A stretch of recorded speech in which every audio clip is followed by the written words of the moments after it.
Hey guys, Torpedo on the most targeted citizen. The face you see is Cash Patel, head of the FBI. Cash Patel has been on Donald Trump's team for a long time. For those that hate Donald Trump, you're going to love this. And for those that love Donald Trump, you're going to hate this. I study body language. Everything that the FBI and law enforcement uses to see if you're lying, I study. I watch people that do body language readings. Body Language Ghost, I think is the name of the channel. It's a female. She does a great job at dissecting different body language, different postures. I pray that my assessment is wrong, but I firmly feel and believe that Pam Bondi is corrupt. And I don't mean corrupt in the in your face. She's taking money and she's bought and paid. There may be a little sliding somewhere or the other. I think she's been captured by the big pharma lobby because she was an attorney for Pfizer. Also, she had a case in Florida where she's a attorney general in Florida. She was trying to take away gun rights in Florida. So you will know them by their fruit. I think she's captured. I think somebody's gotten to her and threatened her.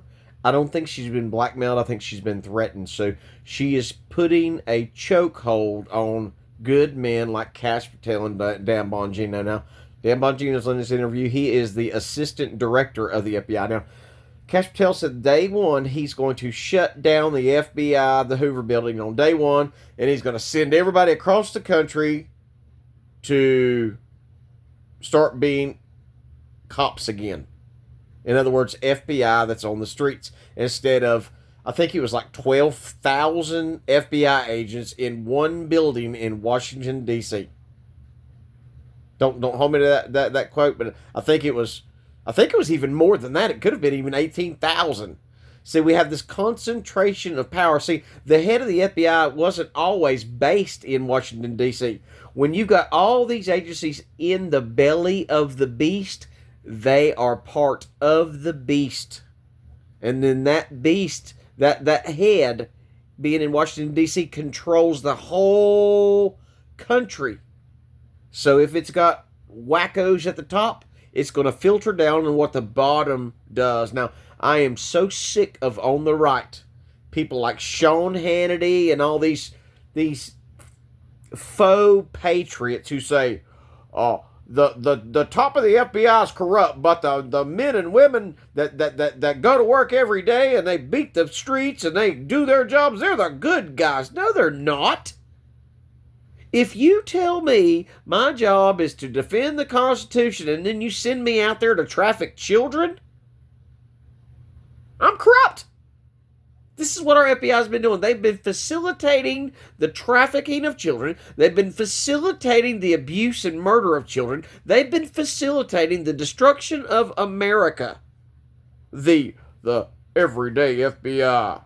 The rank and file is what Sean Handy. I ain't listened to Handy in 10 years. I am so sick of him. Tomorrow there's going to be accountability. That phrase is what you're getting ready to hear. Maria Bartoloma from Fox News, she's interviewing Cash Patel and Dan Bongino. Cash said on day one, when he took office, he's going to shut down the FBI and send everybody out.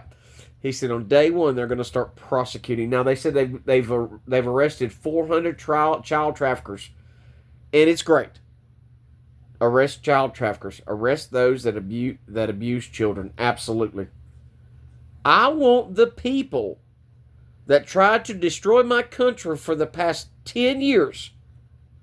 I want them arrested. I want public trials, and I want to bring back hangings. Make hangings great again. For all the people that hate Donald Trump, you have no idea what they've done to that man. They tried to put him in prison for 300 years. They tried to give him a life sentence in prison so he would die there.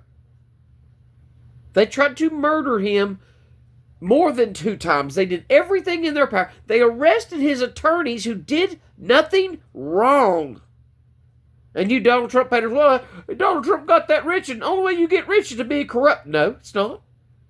Tell me how the FBI, under the Mueller investigation, found nothing at all But then we pass it off to the state of New York, and boom, magically we've got all these crimes. Well, he raped a woman. Well, no, he wasn't convicted of that. There was a civil trial, and there was no proof whatsoever, except we have a civil trial in a district that voted 98% against Donald Trump, and we expect the jury, not of his peers, to not convict him? And it's not convict, it's hold him liable. All the things they did. The biggest red flag was the Epstein list that they were supposed to release. And they made this big song and dance. We're going to get it. We're going to get it. We're going to give out folders. We're going to invite social media from the right to come on in. And we're going to give them the folders. We're going to do a photo op. And then they're going to share it with the world. We're going to let the world see what happened. And we got nothing. You mean to tell me Kash Patel and Pam Bondi didn't open up the folders that they got? Because you remember, the weeks leading up to the disclosure, the field office in New York refused to let them in. They refused to turn over the files. They took it and they were deleting terabytes on top of terabytes for weeks and months leading up to the day of release. They were deleting everything. The head of the New York office refused to let them in the building. Now, they let him retire with his benefits. Why wasn't he arrested for obstruction of justice? This is what I mean, no accountability. So I'm going to share this little clip with you. If you don't know who Dan Bongino is, he had the #1 podcast in America. I think it was political podcast. He was huge. He's a former FBI, former Secret Service. Dan Bongino is a good man. The only thing I have against him is he is pignorant. As in, that blue line runs right up his balls and up his spine. He is pro-law enforcement, law enforcement. Now, he called balls and strikes when it comes to the feds being corrupt. He called it like it is, and if I listened to him more, I would probably be more of a fan, but I cannot get past this cops are the best of us mentality that he has. I mean, it is what it is. He was born and bred into it. That's what he does. But I want you to watch the body language for Kash Patel. Watch the hand movements. Watch where he looks. Watch his eyebrows. Eyebrows tell you so much about a person. Where someone looks, the way when they shake their heads. These are all identifying marks of when someone is lying to you. So, Marina Bartoloma is going to pose a question. I don't know if I'm going to pick it up exactly where it should be or not. But she's going to pose a question about accountability. And now we've heard, somebody's going down tomorrow and it never happened. So, make something happen here. Our hurricane documents are coming fast and hard, and they're being sent there unredacted so we can have full accountability. And that's how you restore what the Trump... By the way, President Trump, being the racist that he is, hired a Hindu Indian and a 100%, I think Dan Bongino's Italian and black, possibly. Not exactly sure. I think he's Italian and black. These are the two men that he appointed. Okay, Kash Patel's been with Trump since before the first administration. Or since the first administration. But for a racist guy, he sure got a lot of brown people in his cabinet, right? That was lost to the American public when it comes to the FBI. Yeah, but come on, Director, with all due respect, you've been talking about this for a long time, and I've been demanding accountability for many, many years. You mentioned Comey, Strzok, and the breast. They've got TV. Now remember how Kash Patel was just talking to her. He was looking her directly in the eyes. His eyebrows were down low. Now watch this. This is called the wagging the dog. Shows. They've got media platforms. They're fine. There's been no accountability. Well, look, it's a fair criticism. See? Looking away. Eyebrows high. We weren't here in the FBI in the last 5 years when we had eyebrows high, look away. That were still in play, where we could have investigated criminal conduct. Most of these statute of limitations are 5 years old. And we will investigate criminal conduct where we find looking away again. Case to do so. Head shake that doesn't go naturally with his body. So you notice he's saying all this stuff in the affirmative while shaking his head no. He's been captured. I think Pam Bondi has convinced him that he cannot do what he wants to do. What they do is they'll tell him, we're going to do this on this date. and then they kick the can down the road and nothing gets done. And the affirmation for what I'm telling you will be on Dan Bongino's face when they do the full view, and you'll see it. But look how Cash Patel, he looked her dead in the eyes, eyebrows low, the whole time he was saying in the affirmative what he truly knew. But now we're talking about accountability. And notice he said, well, the statute of limitations is run out, so we can't do anything about that. Isn't it convenient that 5 years has went by, so all the people that stole our country in 2020 just kind of got away with it? The criticism, and it's rightfully so, like, could we have done more in the past? Sure, people before. See Don Bongino's face? He looks sick. To put out the documents and the information that these people withheld from the American public. And I'm just telling you right now, as much as we know about Crossfire Hurricane, he and I just found out more last week. And we're continuing to work with Congress to put those documents out. That's how vindictive and vicious the former leadership structure here was. Not only did they bastardize the FISA process and lie to the American public, they See, now he's telling the truth. Now he's telling the truth. He's telling the truth that they found the documents. They found the pipe bomber. They hid the documents in the very back of the Hoover building. The feds did. Because it was a Fed operation that did the pipe. I don't know if you know about the pipe bomb on January 6th. Oh, they were planted at the DNC and the RNC, and there were pipe bombs everywhere, but they just didn't happen to go off. Why didn't it go off? Because they had a big enough Fed surrection at the Capitol. So as he's speaking in the affirmative, his body is singing along with what he's saying because he's telling the truth. He's being factual.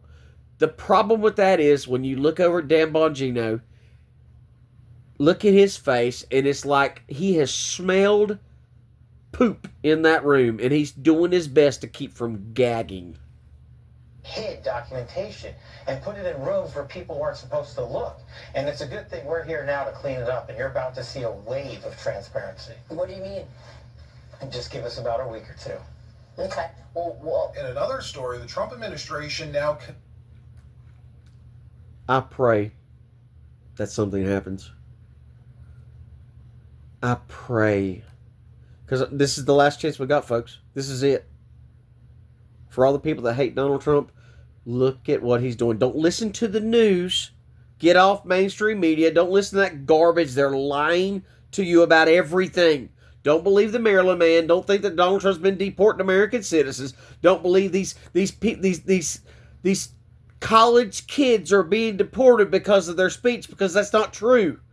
It's not true. The speech contributed to it, but when they come in the country, they're required to sign a contract. They're required to answer a questionnaire with many, many questions, a many-page questionnaire before they come in the country with a student visa. They cannot be affiliated with any group that promotes terror. They can't be affiliated with any group that promotes the downfall of the United States. They are not allowed to come in this country and try to convince other people that America is bad and we need to take it down. These people violated the law. We don't have free speech in America, but these are rules and regulations and laws that they broke. You need to understand that, okay? They're not sweeping up innocent college kids and detaining them and throwing them in vans and deporting them back to their homeland. It's all bullcrap. So, pray that they don't even need to tell me. All I want to see is the people on the news being arrested. I want the perp walk of every criminal in Congress. I want the perp walk of every Democrat operative. I want to see George Soros swinging from the rafters of D.C. That's what I want to see. He is the most corrosive, destructive man to our country since Obama, because Obama controlled him, or Obama was controlled by Soros. We know these men, and they've already traced all the money back to George Soros and his sons, Alex George, and I can't remember the other son's name. We already know they're there, but nobody will mention his name and do anything about it. I would invite Russia in and say, Putin, bring in your federal forces, come on into America. You got an arrest warrant for him? Okay, here you go. Pick him up and take him, because there's many countries in the world that's got arrest warrants for George Soros. Hungary, originally where he's from, he collapsed there. He collapsed the Bank of England. This is how he got his money and his power. Trace that back to the news agencies. The news agencies are taking money from him to lie to the American people about what's going on in America. Then what? Guess what we do then? Arrest the newscasters. It's not the first time. It's been done many times before. George Bush Jr. did it. Many things that we can do to fix this problem. I'm Stuart Pidlone, the most targeted citizen. God bless. Like, share, and subscribe. Let me know what you think.